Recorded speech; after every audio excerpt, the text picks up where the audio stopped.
자, 그럼 데일리 힌트 우리 IBK 투자증권 박근영 부장님 만나보도록 하겠습니다. 어서 오세요. 네, 안녕하세요. 반갑습니다. 오늘 또 안경이 없는. 네, 오늘은 그냥 순수 그 자체로 일단 컨셉을 잡았습니다. 매일매일 무언가를 바꾸는 형, 박근영. 네.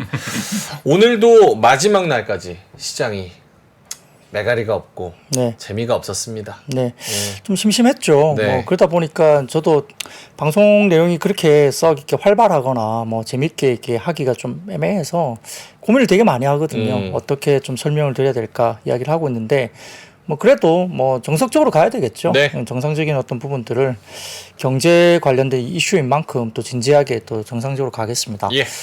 코스피는 3포인트 수준 상승 출발을 했고요. 외국인들은 코스피 200과 매수, 그러니까 선물 매수 출발 속에 기관은 현선물 매도 출발 보였습니다. 기관은 경계 매물을 아침부터 보여주기 시작했는데 반도체와 IT 부품과 철강, 정유, 화학의 경기 민감 업종, 그리고 은행과 보험 등이 상승하는 가운데 2차 전지와 장비 업종, 면역 항암제, 맥신과 그래핀, CNT, 히토리라든지 그다음에 오늘도 미용기기나 임플란트, 그다음에 온라인 교육, 그리고 출산 장려나 영상 컨텐츠 등의 테마가 강세가 특징이었습니다. 개장 초반 코스피 경우에는 상승폭을 일부 반납하면서 주춤한 반면 코스닥을 중심으로 상승 섹터가 확산되면서 차별화된 모습을 보였고 9시 30분을 지나면서 코스피가 하락 전환했지만 코스닥은 오른 이제 에코프로가 다소 좀 빠지다가 막판에 양전을 일단 했습니다. 강보합 정도이고요. 포스코 DX가 오늘 급등을 하면서 이 영향 때문에 코스닥이 상대적으로 코스피 대비 강세를 보였습니다. 10시 30분경 8월 중국의 제조 PMI가 발표됐는데 사진을 좀 띄워주시면 이 관련된 자료가 이제 나와 있고 이건 한화투자증권에서 내준 자료를 제가 발췌해 봤습니다. 사진을 좀 띄워주세요. 보시면은 제조 PMI가 이제 이번에 발표된 8월달 지표가 49.7 정도가 나왔습니다. 예상이 49.2였고요. 8월달이 지난번 49.3 정도였기 때문에 전반적으로 3개월째 반등을 하였고 여전히 그러나 기준점 50 이하로 나타났죠. 그리고 제조 PMI는 예상을 소폭 상회했고요. 3개월째 반등 중인 것으로 나타나긴 했지만 뭐 그나마 고무적이었습니다만 수요보다는 생산 증가가 지표 개선을 견인했기 때문에 조금 시장을 하기에는 약간 좀 힘이 약했다 볼 수 있습니다. 사진이 이 사진입니다. 그래서 빨간 쪽은 통계국 쪽 PMI고 뭐 차이신 PMI는 검은색인데요. 약간의 차이는 납니다. 통계국에서 나오는 것이냐, 차이신 PMI냐 이게 좀 차이가 나는데 아무튼 전반적인 흐름에서는 약간 좀 빠져 있는 모습이 보이고 있습니다. 코스피는 외국인과 기관 순매도의 하락세를 보였지만은 동시효과 부분에 기관이 이제 순매수 전환했는데 이건 MSCI 뭐 관련된 리밸런싱이 오늘 좀 있었거든요. 이 영향이 막판에 이제 좀 작용했다 볼 수 있겠고 거래대금 부진 속에서 상승 탄력이 둔화된 코스피는 아직 상당히 좀 제한적인 모습이 나오고 있습니다. 8월 초 장중 고점이었던 2668포인트 그리고 8월 중순의 저점이었던 2482포인트 그러니까 하락폭에 38% 되돌림 기술적인 반등을 주면 약 2,550 정도가 나오거든요. 그러니까 거기에 딱 걸려 있는 겁니다. 그러니까 기술적인 선에서 등락이 반복되고 있는 상황이고요. 7월에 국내 산업 생산은 전년 대비 마이너스 8% 하락하면서 마이너스 폭이 확대됐고 소매 판매 역시 6월 1.5%에서 7월 마이너스 1.7%로 또 마이너스 반전됐습니다. 그러니까 국내 지표는 썩 좋지 못하죠. 경제 지표가. 뭐 그런 부분에서는 국내나 중국의 경제 지표가 부진한 상황이기 때문에 월말 또 월초를 맞이하면서 다수 경제 지표 발표를 앞두고 경계 심리가 유입되면서 사실은 투자 심리가 그렇게 활발하지 못했다. 이렇게 우리가 분석할 수 있겠습니다. 한편 이제 아까 말씀드렸던 오늘 같은 경우는 MSCI 리밸런싱에 따라서 외국인들이 장막판 코스닥 매수세가 확대되면서 들어왔고요. 기관은 일단 거래소를 또 막판에 이제 사는 것으로 순매수로 전환했습니다. 외국인은 코스피에서 금융과 기계 외에서 매도 업종이 많았고요. 코스닥에서는 2차 전지와 반도체 매수했고 기관은 코스피에서 금융과 유통, 통신을 매수했고 기계나 화학을 매도했습니다. 코스닥에서는 반도체 업종을 매수했고요. 원달러 환율은 장중 1324원까지 상승하는 모습을 보이면서 위안화 약세 영향을 좀 받았고 업종별로는 두산 에너빌리티 중심으로 기계가 강세였고요. 외국인과 기관 순매수가 유입된 KB금융이나 신한지주 등 금융지주사 강세. 뭐 금융업종은 사실은 지금은 배당 이슈가 좀 있는 시기이기도 합니다. 그러다 네. 보니까 미리 조금은 좀 움직이는 것 같고 시가총액 상위단에서는 SK 하이닉스가 그나마 3거래일 연속 상승세 기록했고요. 반면 비응속 광물과 전기 가스업이 가장 부진했고 섬유의복이나 유통업 등 내수업 정도 부진했습니다. 코스닥은 개인 외국인 순매수에 힘입어서 뭐 조금 움직이기도 했지만 뭐 장중 상승폭을 또 대부분 반납하면서 920선 뭐 중반 정도 왔다 갔다 하고 있습니다. 업종별로는 뭐 의료 정밀기기나 기계 장비 강세였고 반면 유통이나 오락 문화가 약세였고 로봇 테마주가 강세에 이어지면서 레인보우 로보틱스는 장중 상한가가 올랐고요. T 로보틱스 각각 급등세를 보였습니다. 뭐 채팅창에서도 언급을 하시고 지금 오늘 자료에는 없는 것 같아서 에코프로 그리고 JYP 등등 이제 MSCI 리밸런싱 관련해 가지고 편입되는 종목이죠. 네, 그거 이후에는 어떻게 될 것이냐 그런 분석도 좀 나오는 것 같은데 개인적으로는 어떻게 보시는지. 아무래도 오늘 이제 편입이 됐으니까 네. 그거에 대한 기대감으로 오른 부분이 분명히 있고 그렇기 때문에 수급적으로는 좀 안 좋은 상황이 될 가능성이 큽니다. 앞으로. 예. 이게 이제 그 규모만큼 동시효과 때 그거를 보고 매도하는 쪽이 있고 그거를 보고 또 원래 이제 MSCI에서 매수하는 쪽이 있기 때문에 네. 이게 이벤트 트리뷴으로 해서 항상 이제 큰 종목 같은 경우는 그런 부분이 있어서 이제 수급적으로는 조금 뭐 좀 조심해야 한다? 안 좋은 상황이 될 가능성이 크다 그렇게 보시면 될 것 같아요. 부장님. 네, 뭐 이벤트 드리븐이 먼저 선반영 됐다고 봐요. 그래서 뭐 추후에는 결국은 숫자를 보고 움직이겠죠. 일단 한 번 이벤트는 끝났다. 기대감 속에 이미 선취매했던 수급들이 있고 그게 종수효과에 들어올 줄 알고 오늘 막판에 다 털었겠죠. 큰 세력들은.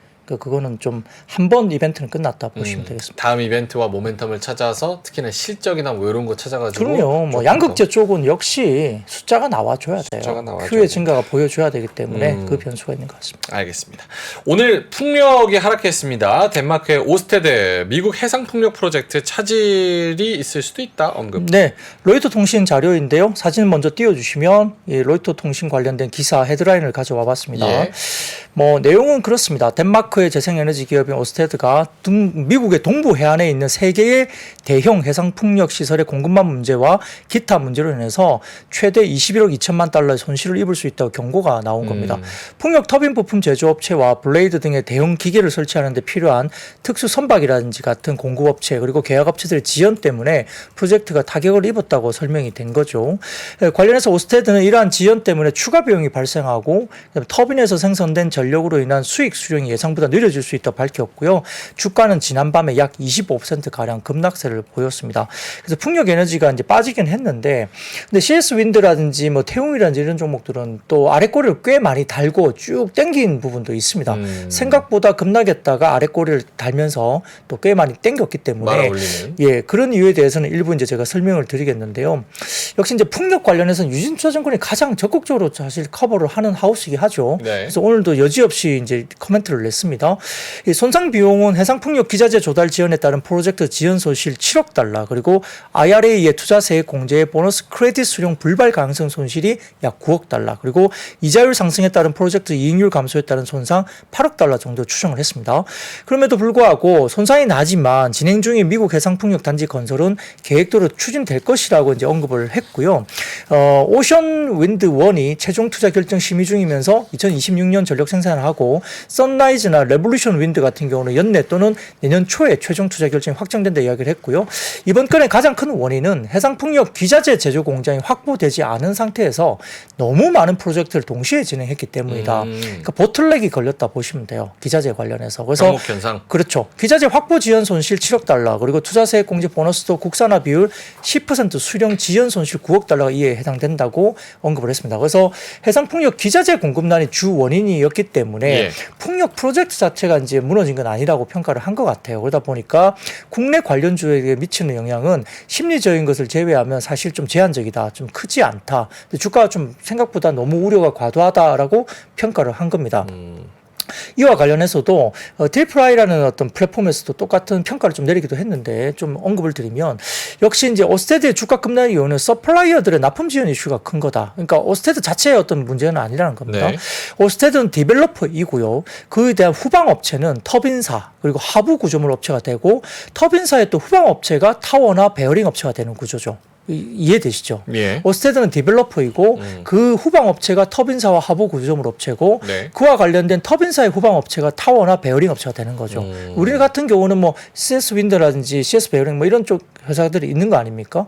근데 오스테드의 바틀렉이 발생된 부품은 대표적으로 하부 구조물로 판단되는데 최근 CS 윈드가 하부 구조물 업체인 뭐 블라시라는 회사를 인수하면서 굉장히 싸게 인수했다고 합니다. 그래서 버틀렉 이슈 때문에 굉장히 좀 싸게 어떤 인수를 했던 것으로 파악이 되는데 버틀렉이 발생이 되면은 뭐 캐파 대응을 할 수 있는 업체에게는 오히려 기회가 될 수 있는 거 아니냐. 그래서 CS 윈드는 인수한 블라스를 통해서 하부 구조물 시장에서 오히려 점유율을 확대시킬 어떤 그런 기회가 될 수도 있다라는 분석을 일부 내기도 했습니다. 그래서 예. 바틀렉을 이유로 터빈사들은 CS 베어링과 3개년 장기 공급 계약을 확정 짓기도 했고 CS 베어링이 장기적으로 안정적인 실적 성장을 확보하면서 생산 계획을 세울 수 있다는 점에서도 긍정적으로 접근도 가능할 수도 있다 이렇게 이야기합니다. 그래서 오히려 CS 윈드나 베어링 입장에서는 추가적인 비즈니스 확보가 가능한 모멘텀이 될 수도 있다는 일부 분석도 있었습니다.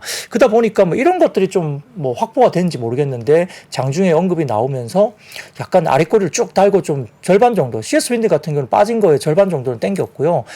태운 같은 경우는 거의 다 땡기면서 양봉 비슷하게 나왔거든요. 예. 그러니까 아무튼 좀 봐야 될 것 같아요. 센터는 되게 좀 풍력이 좋지 않은데 이런 것들이 또 어떻게 시장에서 받아들여질지 뭐 논리적으로 이게 받아들여지면 내일은 플러스권으로 돌아설 수도 있겠죠. 근데 이게 어떤 식으로 이제 판단될 수 있냐의 문제는 좀 다른 별개의 문제이기 때문에 그 두 개가 어느 정도 좀 어떤 이슈가 좀 부딪히면서 빠지는 게 맞느냐 아니면 이건 좀 과하다는 게 맞느냐 그것은 내일 시장에서 좀 판단할 수 있겠습니다. 약간 뭐 투심 자체가 워낙 풍력 지금 살짝 좀 CS 윈드는 좀 그런 부분이 있기 때문에 약간 이런 뉴스가 나와도 오잉 하면서 또 이렇게 살짝 빠지다가 또 말아 올리는 그런 현상이 나타나고 있습니다. 그러니까 뭐 참고로 말씀드리면 해상폭격 관련, 특히 미국 쪽 관련해서는 우리나라 업체가 공급하는 물량이 거의 없고요. 지금 아까 이제 CS 인디도 얘기했지만은 뭐 업체 인수 지금 업체 인수하고 이제 하는 단계이기 때문에 그리고 규모도 큰 회사를 인수한 게 아니기 때문에 네. 앞으로 해상 풍력 시장이 이제 2025년부터 본격적으로 커지기 때문에 그 부분에 들어갈 수 있다는 이제 기대감이 조금 있을 수 있죠, 결론적으로. 그러니까 이거에 대해서는 펀더멘탈보다는 이제 심리적인 하락이라고 보시면 될 것 같고 뭐 지금 우리나라 업체가 그 이제 SK 오션 플랜트는 대만 쪽에 네. 하부 구조물을 자켓을 공급하는 업체고 그 외에는 뭐 베어링이라든지 아니면 타워라든지 해상 풍력 들어가는 게 그렇게 없기 때문에 이제 향후에는 뭐 해상 풍력 시장 커지면서 수혜를 분명히 받을 거라고 보고 있고 이번은 좀 센티멘탈적으로 여러 가지 이제 해상 풍력 프로젝트들이 조금 감소되지 않겠냐. 근데 아까도 말씀드렸지만 오스테드는 EPC 업체로서 지금 미국에서 해상 풍력을 승인 받은 데가 이제 4군데거든요. 그리고 앞으로 아까 말씀드린 5군데, 6군데 이제 쭉 나오기 때문에 뭐 이거는 뭐 단기 이슈라고 보시면 될 것 같습니다. 알겠습니다. 주가적으로는 심리적인 그런 부분에 영향이 있었다는 것.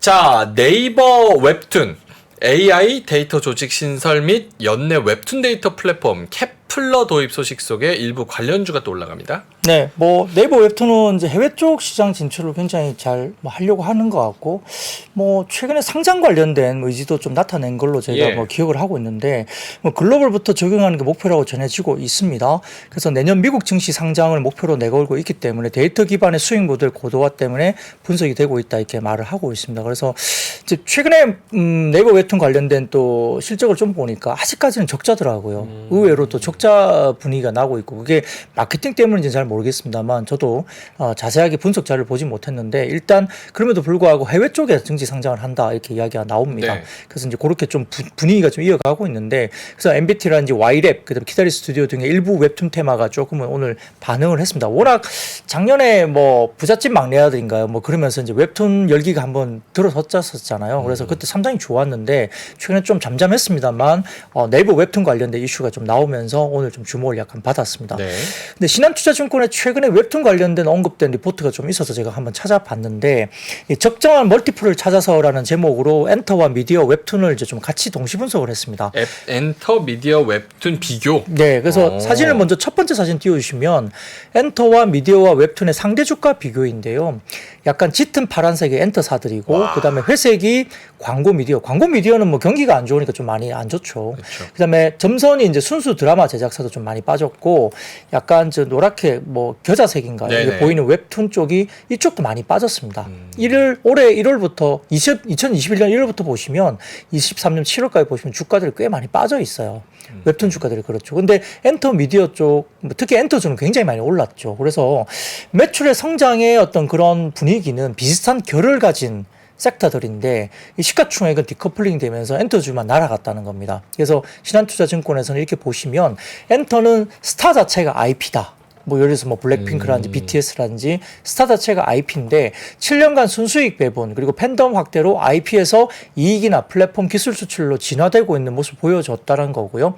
미디어 같은 경우는 어려운 IP 확보라든지 제작비 증가 그리고 경기에 대한 직격탄 그리고 국내 편승의 리쿱 하향으로 마진이 상승하는 게 굉장히 불가피하다는 점에서 미디어는 상당히 좀 보수적으로 움직였다는 거고 웹툰 같은 경우는 IP 이슈는 사실 제한적이고 시장 전체 성장 또는 IP 비즈니스 성과로 이익의 성장 가능성을 사실 증명할 필요가 있다라고 평가를 했습니다. 그래서 결론적으로는 엔터사 같은 경우는 릴레이팅 그래서 과거에는 한 20배에서 30배 정도의 밸류에이션이 최근에 약간의 글로벌화되고 릴레이팅이 되면서 한 30배에서 45배까지 올라왔고요.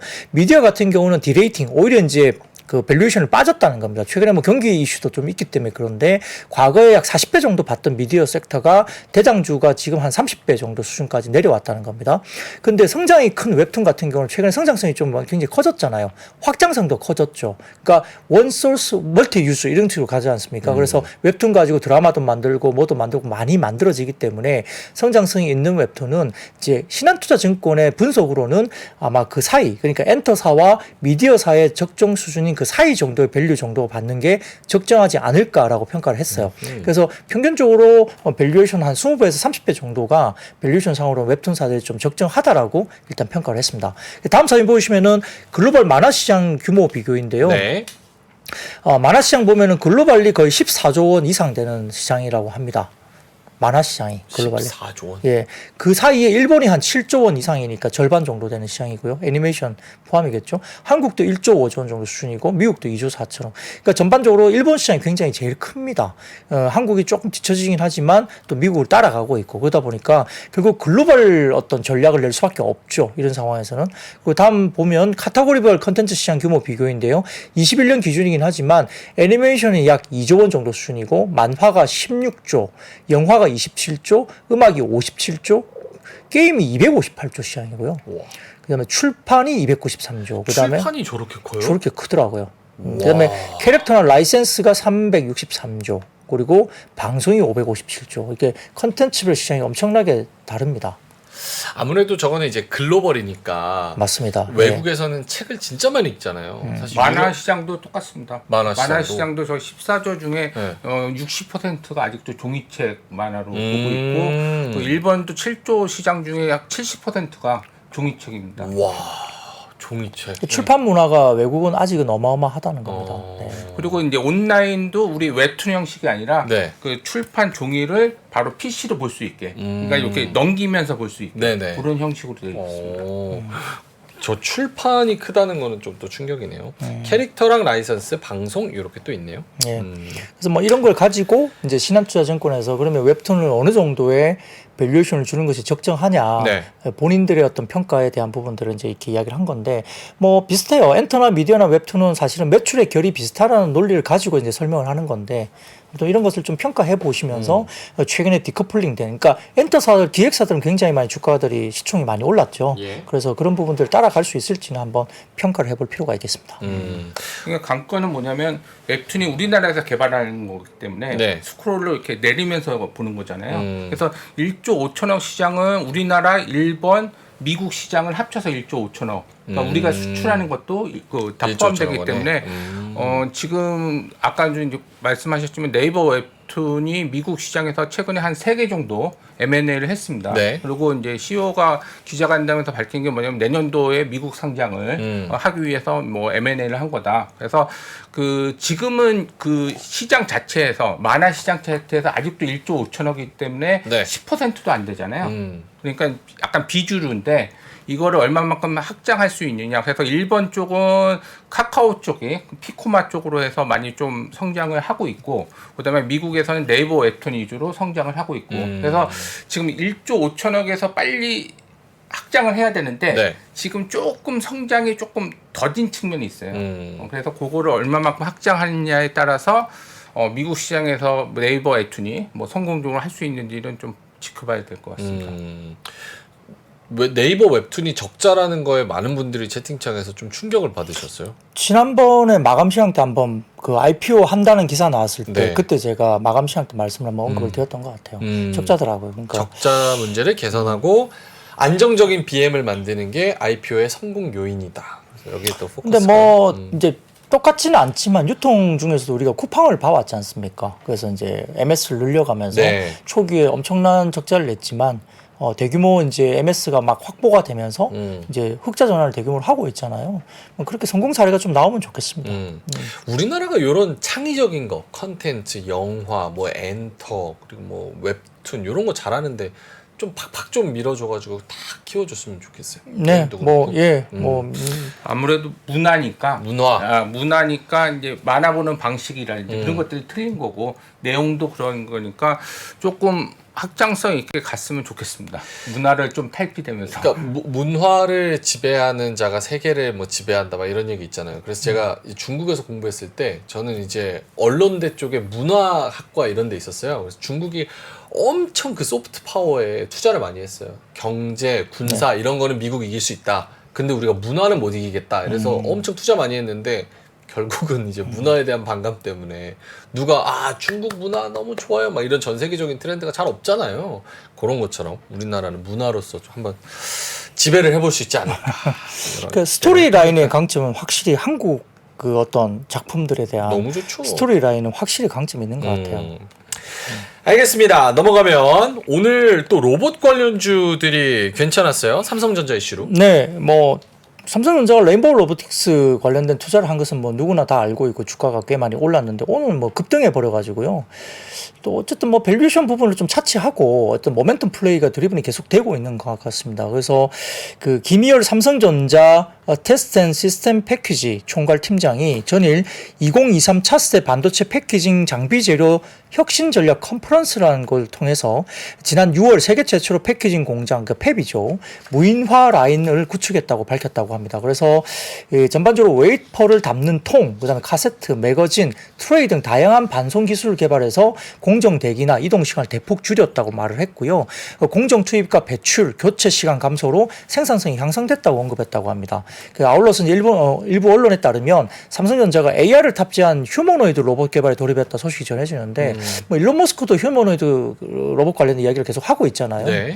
근데 정말로 만들어질지 잘 모르겠습니다. 좀 약간 겁나기도 하고 이런 휴머노이드 로봇이 정말 되면 사람을 다 대체할 수도 있는 거지 않습니까? 일정 그렇죠. 부분 뭐 그런 것들 조금은 뭐 개발 관련된 부분도 저희가 뭐 눈여겨봐야 되겠지만은 아무튼 어느 정도 정말 개발이 될지는 좀 봐야 될 것 같습니다. 그래서 삼성전자가 AI 휴머노이드 로봇이 개발되면 반도체 생산 공정에 투입하는 방안을 검토한다. 오늘 기사가 그렇게 나왔어요. 그리고 네. 이재용 삼성전자 회장이 직접 인간형 로봇 개발을 지시했다라고 알려졌습니다. 뭐 거기다가 오늘 레인보우 로보틱스와 삼성그룹과의 협력 사례가 일단 발표가 됐는데 이게 사실 좀 더 큰 것 같아요. 왜냐하면 단순한 지분 투자에서 이제 삼성그룹에 어떻게 이게 활용이 되고 이어지느냐 부분이 상당히 중요하지 않습니까? 네. 지분만 투자한 건 중요한 건 아니죠. 그러다 보니까 웰스토리의 조리 로봇 공급 관련된 이슈가 나온 겁니다. 그래서 삼성의 웰스토리는 로봇 플랫폼 전문 기업인 레인보우 로보틱스와 단체 급식에 로봇 자동화 솔루션을 도입한다. 업무 협약을 체결했다고 밝혔습니다. 우리가 이제 바리스타 로봇도 있고 여러 가지 로봇이 많잖아요. 그래서 네.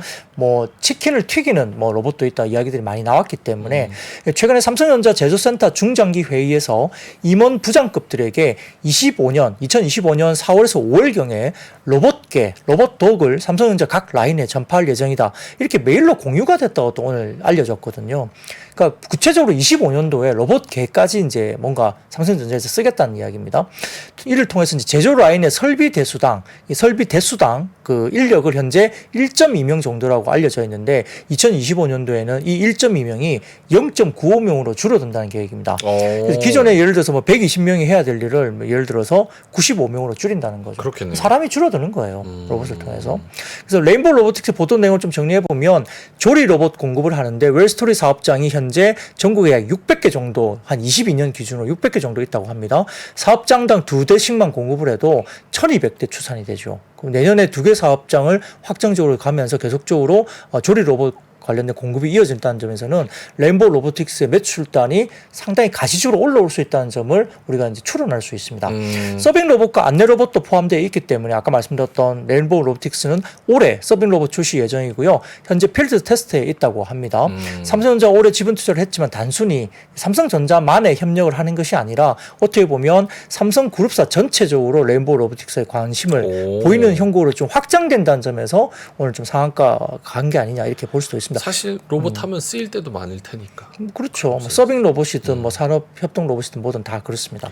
더군다나 이제 오늘 RS 오토메이션이라는 회사도 이제 급등을 했는데요. 예. 다음 사진 보여주시면 로봇 모션 제어기 부분의 포트폴리오를 이렇게 갖고 있거든요. 이게 신한투자증권에서 관련된 회사의 자료를 쓴 것 중에 이제 발췌를 해왔는데 이런 식으로 쓰인다고 합니다. 그러다 보니까 로봇 모션 제어기 1위 업체로 알려져 있고요. RS 오토메이션이 로겔과 삼성전자의 조인트 벤처에서 분사한 기업으로 알려져 있습니다. 삼성전자에 뭐 어떤 핏줄이 있다는 거죠. 삼성전자 납품을 하고 있고요. 무인 공장 수혜주입니다. 그래서 세계 최초로 로봇 모션이나 스마트 팩토리 튜닝에서 AI 기술을 적용하는 데 성공한 회사로 RS 오토메이션이 알려져 있습니다. 다음 사진 보시면은 RS 오토메이션의 이제 IR 자료인데요. 삼성전자가 역시 들어와 있죠. 거래처로. 네. 예, 그래서 이런 식으로 좀 이렇게 같이 관계가 있다라고 알려지면서 오늘 같이 급등을 한 걸로 보이기 때문에 역시 이제 스마트 팩토리라든지 산업용이나 협동 로봇 관련된 종목들이 테마성 움직임이 있었다 이렇게 볼 수 있습니다. 로봇개는 경비견이냐는데요? 그거는 모르겠어요. 개가 왜 들어오지? 일단은 25년에 뭐 투입을 하겠다 했는데 어떤 식으로 투입할지는 뭐 정확하게는 모르겠습니다. 개. 로봇계는 그 현대 로템하고 네. 그 레인보우 로보틱스가 협약을 맺어서 이제 방산용으로 로봇켓을 2025년까지 납품하기로 협약을 맺었습니다. 참고로 작년도에 계약을 맺어서 관련된 기업도 있다는 거. 예. 자, 알겠습니다. 산업통상자원부에서 2차 전지 음극재 핵심 광물인 흑연 국산화 사업 진행 소식에 일부 관련주가 또 올라갑니다. 네, 뭐 일부 언론에 따르면 2차 전지 음극재 소재인 흑연의 국산을 위한 기술 개발 사업이 진행되고 있다. 그러니까 흑연은 현재 전량 수입에 의존하고 있다고 알려져 있습니다. 그러다 보니까 산업통상자원부가 국내에 매장되어 있는 음극재용 천연 흑연을 안정적으로 확보하기 위해서 음극재용 흑연광 스마트 탐사 및 원료화 기술 개발 사업을 진행한다 이렇게 밝혔다고 합니다. 이번 사업에서는 한국지질연구원이 국내 음극재 흑연광에 대한 스마트 탐사 기술 그리고 고순도 흑연 제조를 위한 성광과 재련 기술에 대한 연구를 수행한다 알려져 있고 현재 사업은 2단계 과정을 추진 중에 있는 걸로 알려져 있고 가평을 포함한 전국의 3개소의 흑연 광고를 대상으로 탐사나 광채 분포 그리고 매장량 파악을 수행하고 있다고 알려졌습니다. 네. 국내 전문기관과 함께 이제 경제성 분석이 되게 필요할 것 같고요. 그 다음에 개발과 성광과 재련 그리고 원료화 과정까지 2차 전지 음극재용 구형 흑연 원료의 자급화를 추진한다는 점에서 의미가 있겠습니다. 그래서 이와 관련해서는 천연 흑연의 중국 의존도가 자동차 산업연합회 조사에 따르면은 100% 가까이고요. 한국무역협회 조사에서도 지난해 천연 흑연의 수입액이 7,195만 달러라고 합니다. 그 중에 89.6%가 중국에서 수입액으로 나타났다니까 엄청난 거의 대부분은 중국에서 나타나고 있습니다. 그래서 그동안 중국에 의존해온 천연 흑연이 미국 인플레이션 감축법 IRA로 인해서 국산화 필요성이 당연히 높아질 수밖에 없겠죠. 이와 관련해서 이제 이러한 산업통상자원부의 이슈가 나왔다 볼 수 있겠고요.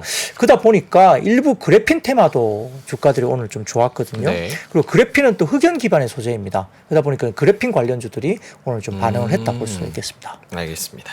다음은 원전 쪽으로 가면 미국의 소형 모듈 원전, 요거 시장 확대 기대감 등의 일부 관련주가 또 올라갔습니다. 네, 뭐 원전 관련 이런 이야기는 얼마 전에도 나왔기 때문에 좀 중복된 이유이기도 합니다만 네. NH투자증권에서 오늘 또 보고서를 내면서 코멘트를 냈는데요. 2020년대 말 사업 원전을 목표로 했던 뭐 SMR 프로젝트가 본격적으로 발주가 이제 시작된다라고 코멘트를 했습니다. 지난 28일 미국의 원전 해체나 SMR 회사인 홀텍이라는 회사가 있죠. 네. 현대건설과 협력 관계입니다. 그래서 그날 현대건설도 급등하기도 했었어요. 얼마 전에. 예, 미국 팰리세이드 원전 부지에 2029년 사업 생산을 목표로 2개에서 4기 정도의 원전을 건설하겠다 계획을 발표했고요. 지난 22일에 에스토니아 전략사인 퍼미 에너지아도 SMR 후보 부지 지정 허가를 신청했고 에스토니아는 G 히타치 BWXR 300을 채택하고 결정했다 언급을 했습니다. 그러니까 구체적으로 이야기되는 거죠. 그리고 루마니아 역시 2020년대 말 사업 원전을 목표로 뉴스케일 VOYGR 6기 도입을 계획 중이라고 밝힌 가운데 한국도 SMR 도입을 또 계획하고 있어서 국내도 이야기됩니다. 그래서 현대건설과 미국의 홀텍사가 오늘 2026년 차세대 원자력 발전으로 각광받는 SMR 건설을 미국 본토에 착공한다는 소식이었고요. 현대건설이 2021년 11월 홀텍과 SMR 개발 관련된 사업 동반 진출을 위한 협약을 체결한 바 있습니다. 협약에 따라서 SMR 2차 개통 분야 상세 설계라든지 원전 시공을 현대건설이 맡는다 알려졌고요. 3년 내 완공 그리고 29년에 전력 생산 등의 목표로 수주 규모는 최대 4조 원을 넘어설 것이다. 이 기사가 이제 오늘 나온 건 아닙니다. 네. 지난번에 나왔기 때문에 이게 좀 분위기가 이어지면서 오늘도 좀 주목을 받았는데 다음 사진 하나 가져와 봤는데요. 유럽의 지난 3년 동안 총 발전량 추이입니다. 이 보시면은 짙은 파란색이 이제 총 발전량 올해입니다. 그리고 회색 실선이 이제 2022년이고 검은색 점선이 2021년이거든요. 그러니까 최근에 발전량이 많이 줄었어요. 또 발전 관련된 부분이 많이 줄었고 다음 사진은 유럽의 지난 3개월간 원전 발전량 추이인데 원전도 많이 줄이다 보니까 23년도 짙은 파란색이 굉장히 바닥권에 있죠. 작년도 많이 줄었습니다. 2022년. 네. 그죠? 그러니까 전체적으로 지금 뭐 우크라이나 뭐 사태도 생기고 그다음 원전을 조금 폐기하는 쪽으로 많이 돌아갔잖아요. 그러다 보니까 이렇게 많이 줄었는데 뭐 그럼에도 불구하고 이제 여러 가지 부분에서 이제 이게 전력 관련된 난이 있다 보니까 원전을 다시 좀 고개를 드는 뭐 그런 분위기도 갈 수도 있는 거다 이렇게 생각을 하는 것 같습니다. 아까 저기 채팅창에서도 시간에서 원전 가는데 왜 가는 거냐 이런 채팅들이 또 있어가지고 요 관련해서 참고를 해보시면 좋을 것 같습니다. 자 그리고 의료기기 하반기 모멘텀 분석 자료가 나왔습니까? 네, 오늘 이제 다울투자증권에서 이제 하반기 의료기기 쪽의 각 종목들이 어떤 모멘텀을 가지고 있을까라는 이제 분석 자료를 냈습니다. 사진을 좀 띄워주시면 다울투자증권에서 이제 이걸 표로 각 그 기업마다 어느 시점에 어떤 모멘텀을 가지는지 표로 이제 이렇게 정리를 해놓은 자료이거든요. 그래서 한올바이오파마 같은 경우는 이게 임상 결과가 아마 9월 중에 뭐가 나오는 것 같아요. 그래서 콜레스테롤 이슈 없는 SC 제형의 베스트 인 클래스 신약이 기대된다고 언급을 했고요.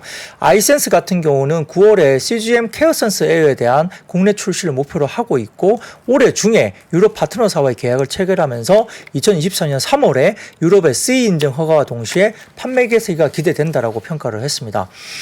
관계사 케어메디의 인슐린 패치도 올해 내에 이제 국내 품목 허가가 예정되어 있다는 모멘텀을 언급했고요. 그다음에 큐리옥스 바이오 시스템즈 같은 경우는 해외 상업화된 카티 치료제 생산 프로세스 채택을 위한 성능 테스트를 진행하고 있는 모멘텀을 또 설명을 했습니다. 그리고 우리가 이제 알고 있는 미용기기 가운데서는 원택의 올리지오 그리고 비올의 실퍼맥스가 올해 브라질 품목 허가 목표로 하고 있고 원택의 경우에는 레이저 장비인 라비앙이 브라질에서 견조한 판매가 이루어지고 있기 때문에 브랜드 인지를 기반으로 아마 안정적인 시장 침투가 가능하다 평가를 했고요. 제이시스 메디칼 같은 경우는 비침습 RF 기기인 덴서티가 이게 이제 최근에 3분기에 나온 그 기기입니다. 그래서 네.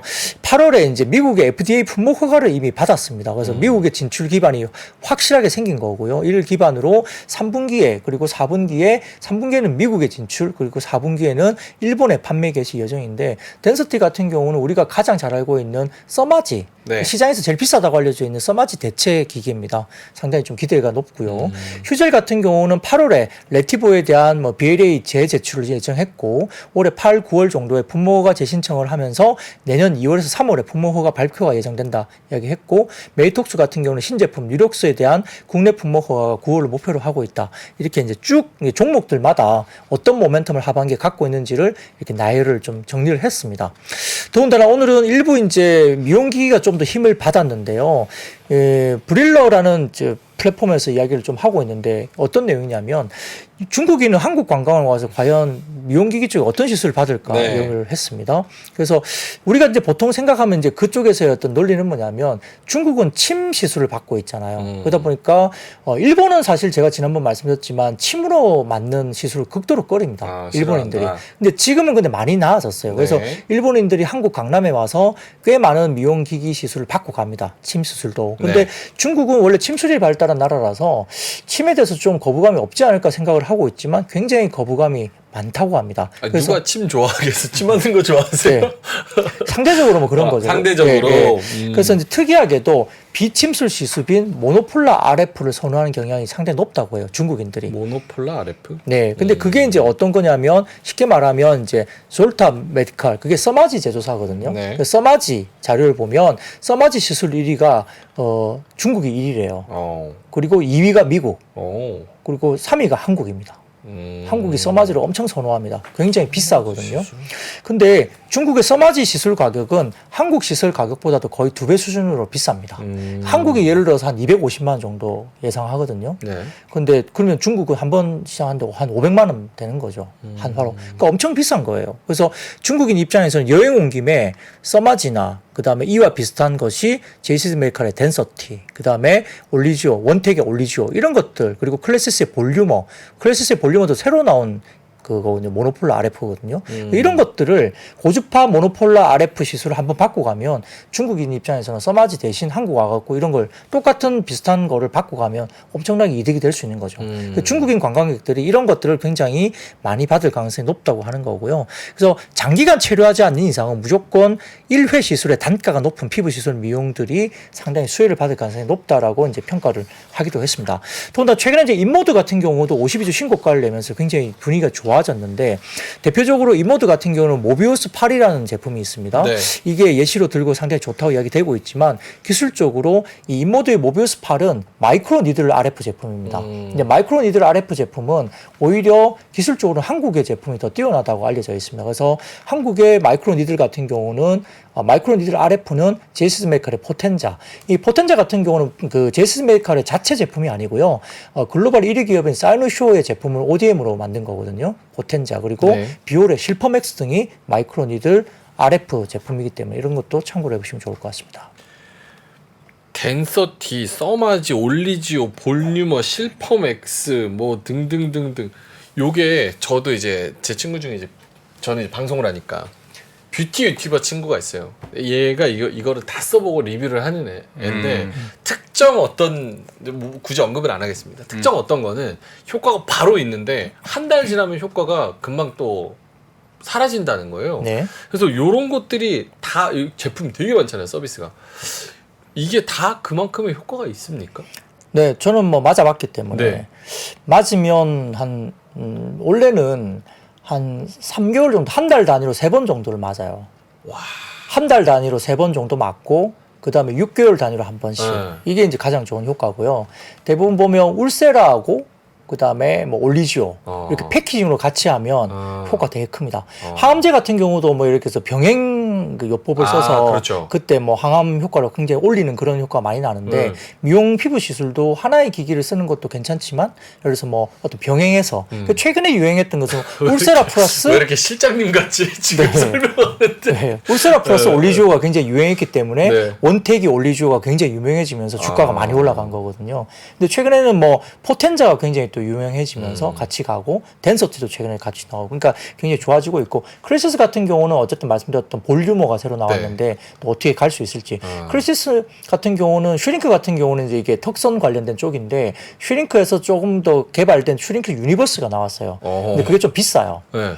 보통 슈링크 맞으면 강남에서 한 7만 원 정도면 300샷 이상 맞거든요. 근데 유니버스가 그때 제가 이벤트가로 20몇만 원 하더라고요. 그래서 제가 맞아봤는데 조금 비싸다는 느낌을 받았습니다. 기존의 슈링크하고 슈링크 유니버스가 뭐가 다른가 이런 생각을 합니다. 그래서 조금 가격적인 면에서 어떨지는 좀 더 지켜봐야 그렇게 몇 개월 전체적으로 효과 있게 관리하려면 그러니까 후에 또 관리가 되도록 네. 좀 하려면 그게 얼마예요? 전반적으로. 기간이요? 아니요. 그 가격이 가격이요? 어느 정도 천차만별이죠. 그래서 썬마지가 제가 아까 뭐 한 250만 원 정도. 네. 정품 팁을 쓰면 그 정도거든요. 근데 정품 팁이 너무 비싸니까 이제 약간 그 재활용한 팁을 쓴다 이런 약간 시술하는 곳이 있다고 해요. 가격을 낮추려고. 어허. 그러니까 이제 정품 팁을 쓰는 걸 인증하기 위해서 시술 받으면 당신이 시술 받은 정품 팁을 갖고 가라고 갖고 하는 가라. 예, 그런 데가 있거든요. 그게 이제 비싸니까 그래요. 음. 그러니까 비싸니까 좀 싸게 하려니까 정품 팁을 안 쓰고 재활용 팁을 쓰니까 효과가 떨어지지 않냐 이래가지고 이제 말도 많고 뭐 그래서 피부과들은 아주 그냥 여러 가지 이슈들이 있는데 근데 그런 것들을 뭐 경험해보지 않으면 모르죠. 그리고 피부 미용 기기는 제가 지난번에도 말씀드렸지만 제 얼굴 보시고 투자 판단하시면 돼요. 저는 맞아봤다 말씀드렸으니까. 어떻게 두 명이서 하면 좀 싼가요? 그런 건 없습니다. 그런 거 없대요. 1 플러스 1은 없는. 네, 플러스 1 알겠습니다. 어우, 굉장히 잘 설명을 해주셨고 저도 한번 관심을 더 가져보고 공부해 보겠습니다. 자, 다음 뉴스에는 애플 생산 공정의 3D 프린터 활용 실험 진행 소식 등의 오늘 3D 프린팅 관련 종목들이 네. 좋았습니다. 근데 정말 이렇게 될지는 저도 잘 모르겠습니다. 그렇죠. 3D 프린터는 워낙 예전부터 말들이 있었던 기술이잖아요. 뭐 구현이 안 되는 기술이 아니기 때문에. 그런데 어쨌든 외신에 따르면 애플이 다음 달 12일 공개 예정인 애플 워치 시리즈 9을 위한 강철 케이스 제작 과정에 3D 프린터를 활용하는 실험을 최근 수개월간 해온 것으로 알려졌다. 그러니까 적용한다도 아니에요. 네. 그냥 테스트를 해보는 거잖아요.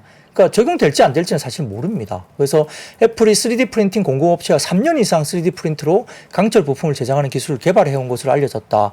이렇게 나오고 있고 실험이 성공적으로 이루어지면 다른 제품 제작 공정에도 확대 도입을 할 수도 있다. 이렇게 이야기 나온 거거든요. 그러니까 이거는 그냥 가능성에 대한 이유인데요. 우리가 이제 여러 가지 이슈들이 이런 부분 디스플레이도 마찬가지고요. 마이크로 LED도 계속 이야기가 뭐 애플이 10년 정도 뭐 투자했다 뭐 이런 말도 계속 나올 정도잖아요. 그러니까 정말 기술이 적용이 될지는 아직 모릅니다. 테스트를 하고 있다 정도의 기사인데 뭐 그걸 관련해서 지금 오늘 3D 프린터 관련된 테마주들이 좀 주가가 움직이기 때문에 이거는 기대감을 가진 테마주이지 않을까 생각이 듭니다. 역시나 테마성 성격. 자, 전장시장 성장 분석의 일부 OLED 관련주 네. 상승. 네, 이거는 상당히 좀 가시성이 있는 시장입니다. 네. 실질적으로 오늘 키움증권에서도 이야기가 리포트가 나왔는데요. 이 전장 디스플레이 시장 규모는 2020년 76억 달러입니다. 근데 25년 가면은 약 118억 달러까지 성장을 하면서 연평균 9.2% 성장을 할 시장으로 전망이 됩니다. 한편 이제 전장 디스플레이용 OLED 시장 규모는 2020년 5,615만 달러에서 2025년에 약 7억 4천만 달러까지 연평균 68%의 급성장을 할 가능성이 높습니다. 연간 8천만 대의 완성차 시장 내에서 OLED 관련된 전장 디스플레이가 16인치 기준으로 침투율을 10% 정도로 가정을 하면은 OLED 스마트폰 기준으로 한다면 면적이 약 6,700만 대 정도 수준의 새로운 시장이 생기는 거고요. 침투율을 20%까지 올리면 약 1억 3천만 대, 그리고 침투율 30%까지 올라가면 OLED 스마트폰 기준 약 2억 대의 신규 출하 효과가 나타나는 거죠. 그럼 OLED가 뭐가 좋겠어요? 소재 업종들은 엄청나게 좋아질 수 있는 겁니다. 약간 장기적인 이슈이긴 합니다만.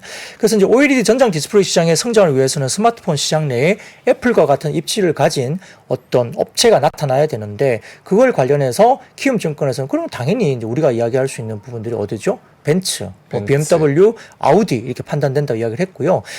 벤츠나 BMW, 아우디 차량에 16인치 OLED 패널 탑재 시에 최소 5,200만 대에서 1억 대 이상의 OLED 스마트폰 출하 효과가 기대될 수 있다라고 키움증권은 이슈와 이야기를 했고요. 여기에 따라서 이제 관련주로서 뭐 역시 덕산 네오룩스나 PNH테크 이런 종목들을 이야기를 했습니다. 그래서 사진을 좀 띄워주시면 전장 디스플레이 시장 규모 확대 추이 전망인데 사진을 좀 띄워주세요. 보시면 네. 관련해서 연평균 9.2% 정도 성장하고 있고 아직까지는 LCD가 전장 디스플레이 쪽이 좀 더 높습니다만은 이제 그게 2022년, 23년 넘어들면서 아래쪽에 파랗게 보이는 쪽이 네. 나타나죠. 그래서 OLED가 이제 태동을 하는 겁니다. 태동하는 거고 그다음 보면 2022년 기준 전장 디스플레이 시장의 점유율인데요. 매출의 기준을 봤을 때는 LG 디스플레이가 한 12% 정도 됩니다.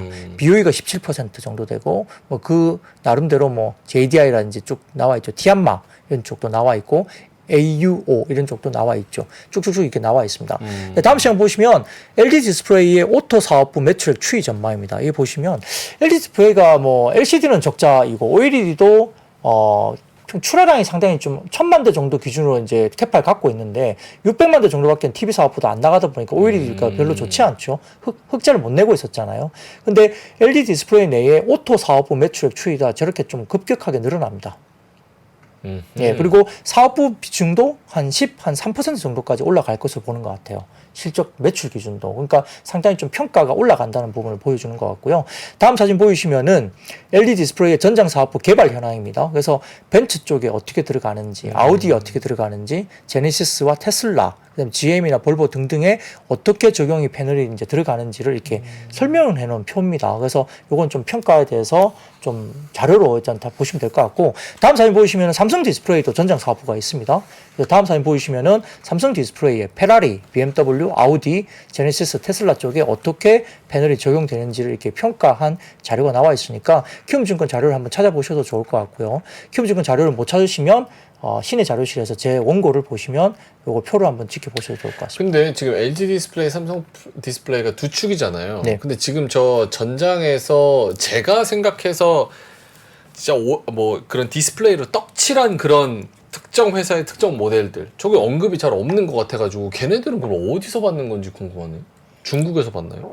여기 뭐 BOE나 뭐 다른 쪽도 뭐 하니까? 트라이를 해볼 수는 있겠죠. 근데 현재로서는 기술력이 국내 뭐 삼성 디스플레이, LG 디스플레이 제일 잘하고 있고요. 네.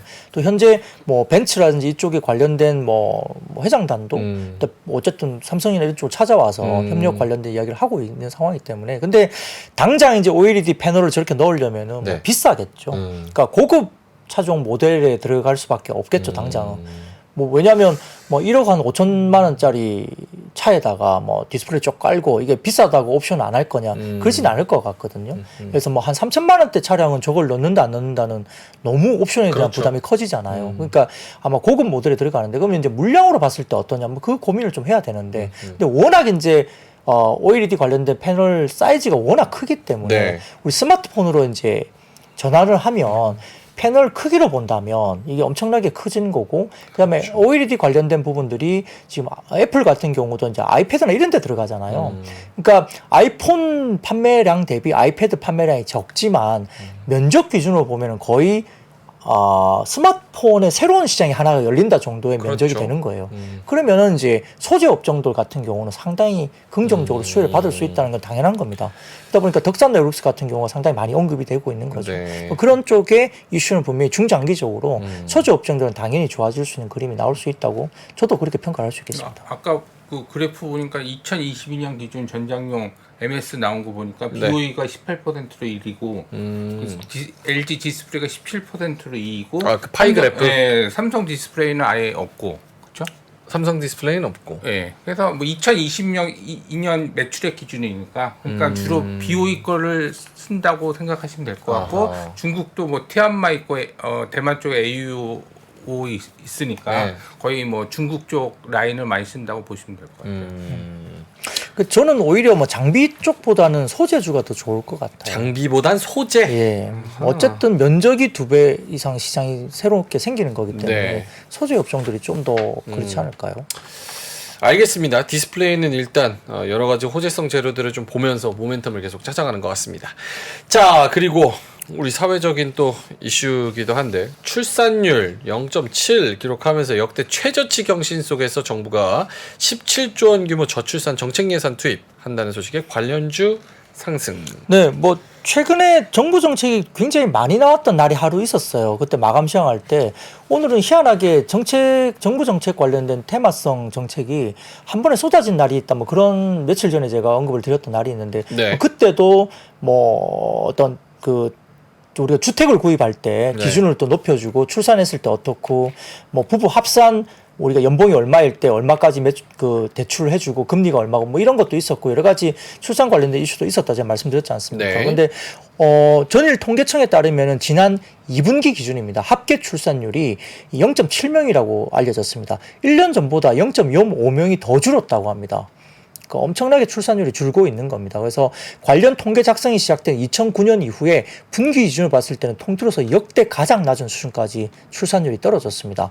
지난해 말이 0.78명이라고 하거든요. 그러니까 합계 출산율 하락세가 이어지면서 계속적으로 이제 0.7명대도 이제는 또 위태로울 수 있는 거죠. 그래서 출산율에 대한 부분들이 상당히 좀 위태로운데 결국은 이제 아이를 낳는 것은 미래에 대한 투자거든요. 그렇죠. 그리고 이제 성장에 대한 근간이 될 수 있습니다. 그런데 출산율이 낮으면 상당히 그 미래 성장에 대한 기준이 상당히 좀 불투명해질 수 있어요. 그래서 상당히 좀 그 사회적인 이슈가 저는 된다고 보는데 이런 저출산 정책 확대 기대감이 계속 정부가 내고 있는 상황인데요. 이게 근데 쉽지는 않습니다. 이게 하나의 정책만 가지고 어떤 해결될 수 있는 부분이 아니기 때문에 그런데요. 아무튼 기재부가 내년 예산안에 저출산 극복을 위해서 17조 5,900억 정도가 투입하기로 했다. 올해 이제 14조 원보다도 약 25%나 늘어났으니까 정부가 쓰는 돈 이번에 이제 예산안 관련해서는 이 정도면 엄청난 규모거든요. 그 증가한 규모가 엄청난 규모입니다. 그러다 보니까 대부분 좀 줄인 어떤 계획도 되게 많은데 저출산 관련해서 상당히 많은 폭의 상승 폭의 비용 증가나 이런 것들이 어떤 예산이 투입된다는 거 상당히 의미 있게 투입을 하는 것 같고요. 그러다 보니까 뭐 삼지엔터나 뭐 꿈비, 메디앙스, 제로투세븐 이렇게 올라왔는데 네. 삼지엔터는 워낙 최근에 또 핫해요. 실적이나 이런 것들, IP라든지 이런 걸 통해서 중국 진출, 일본 진출, 그리고 우리가 알고 있는 뭐 티니핑이라든지 뭐 슈퍼특공대 이런 쪽에 네. 관련된 부분이 있기 때문에 탄탄한 실적을 가지고 뭐 K 디즈니를 꿈꾼다 뭐 이런 이야기를 할 정도로 굉장히 탄탄해서 굉장히 주목할 부분이 있습니다. 저출산. 제 친구들 보면은 집이 있는 애들은 집이 결국 결혼하는데 가장 중요한 것도 집이잖아요. 그렇죠. 보금자리. 집이 있는 애들은 집이 있어서 결혼 안 하고 집이 없는 애들은 없어서 결혼 안 합니다. 집이 있어서 자기가 돈 벌어서 산 애들은 무슨 생각하냐면 내가 무슨 뭐 스카이 나와가지고 겨우 대기업 취직해서 이거 하나 마련했는데 내 20년 동안 30년 동안의 보상이 이거 하나인가? 그럼 내 애는 내 삶 별로 행복하지 않아. 내 애가 이런 삶을 살기를 원치 않아. 이런 생각하면서 안 낳고. 집 없는 애들은 그러니까 뭐 집에 안 뭐 이게 뭐 대다수 그렇지는 않을 수도 있겠지만 예를 들어서 뭐 너무 집에 내가 올인하고 뭐 항상 뭐 돈을 모아서 쓸 거 못 쓰고 집에 올인 하나 한 게 남는다. 그러니까 그런 삶이 요즘 세대들은 좀 통하지 않잖아요. 예, 그래서 뭐 빌라에 월세를 살면서 포르쉐를 사서 타고 다니고 뭐 이럴 수도 있는 겁니다. 그죠? 그러니까 어떤 가치관이 과거하고 많이 달라졌는데 근데 결혼이란 걸 막상 들어가면 아이를 하나 키우는데 되게 돈이 많이 들어가거든요. 그러니까요. 정말로요. 예, 그래서 그런 것들이 뭐 한 명 낳느냐, 두 명 낳느냐 이것도 너무 차이가 많고 그러면 뭐 저도 이제 아이를 둘을 키워봐죠. 키우고 있지만 쉽지 않아요. 굉장히 월급 가지고 빠듯하게. 그러니까 그런 것들이 되게 좀 가치관이 변하면서 아이를 낳지 않는 경우라든지. 그러니까 저희 세대가 딱 그래요. 그러니까 부모님들이 그때 급속도로 경제 성장을 이뤄가지고 애한테 막 다 해주고 애가 뭐 유학 가는 애도 있고 막 교육도 잘 받고 근데 결국은 나와서 기업 가가지고 월급 받으면서 결국 집 하나 마련도 못하는 처지. 나도 똑같이 애한테 하면은 애가 나중에 집 하나 살 수 있을까? 이 생각하면은 안 낳죠. 그러니까 아이를 키우는 보람은 있어요.